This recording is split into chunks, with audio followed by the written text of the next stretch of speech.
ठीक है, चलिए इस विचार की तह तक चलते हैं। आज हम अस्तित्व की एक बहुत बड़ी कहानी को समझ रहे हैं। ये एक तारे के खत्म होने से शुरू होती है।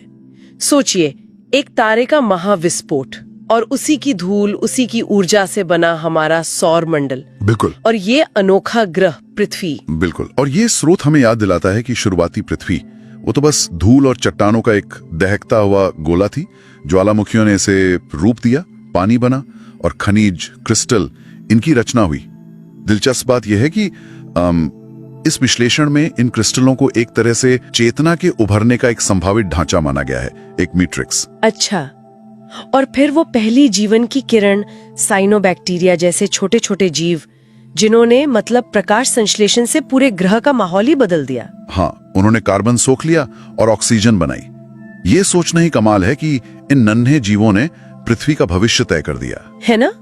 और ये प्रकृति के गहरे जुड़ाव का सबूत है। जल चक्र हो या संसाधनों का बंटवारा, सब कुछ जुड़ा है।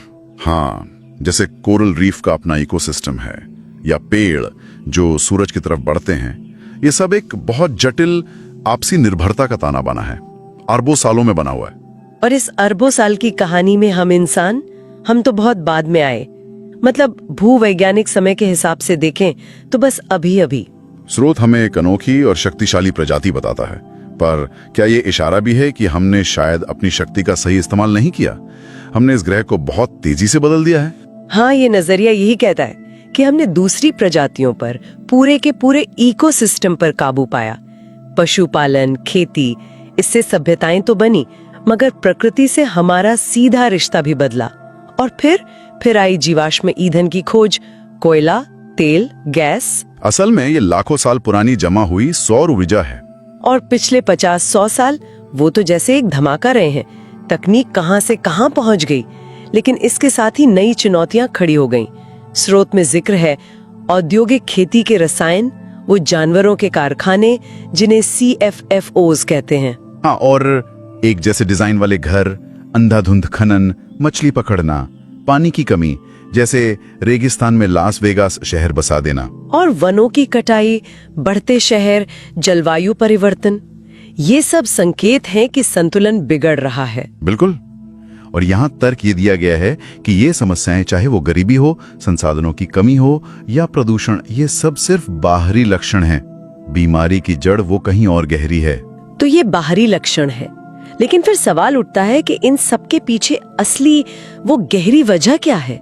स्रोत यहाँ एक दिलचस्प मोड़ लेता है। हाँ, इस विश्लेषण के अनुसार जो मूल कारण है वो है अलगाव का गहरा एहसास, दूसरों से दूरी, प्रकृति से कटाव, जीवन के स्रोत से नाता टूटना, और यहाँ तक कि अपने ही असली स्वरूप से अनजान होना।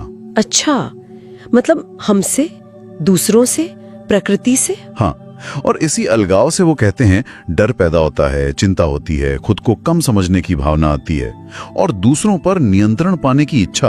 तो मतलब हमारी बाहरी दुनिया की जो उथल पुथल है वो असल में हमारे अंदर के बिखराव का आईना है। ये सोचने वाली बात है।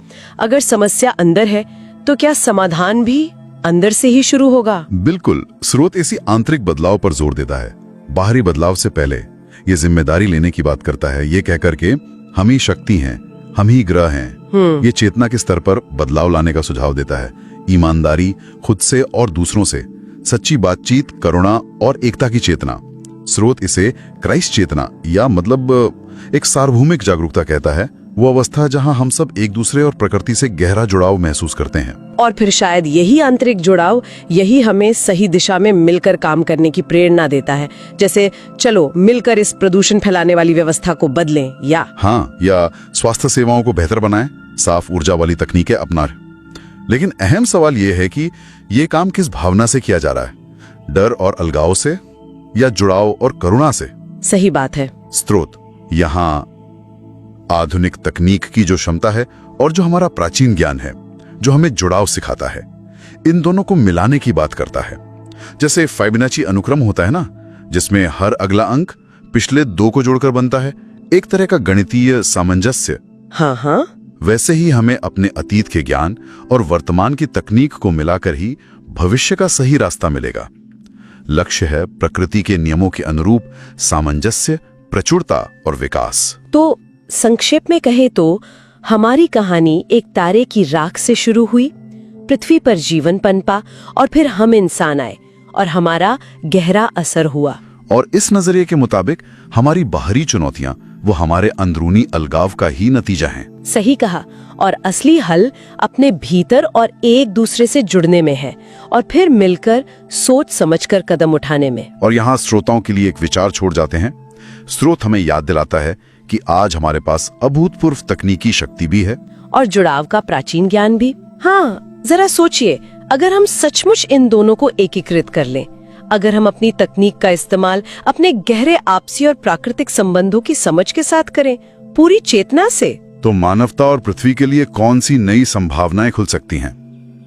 ये सिर्फ बदलाव की बात नहीं है, बल्कि अस्तित्व के उस डिजाइन को समझने और उसके साथ लय मिलाने की बात है जिससे हम सब आए।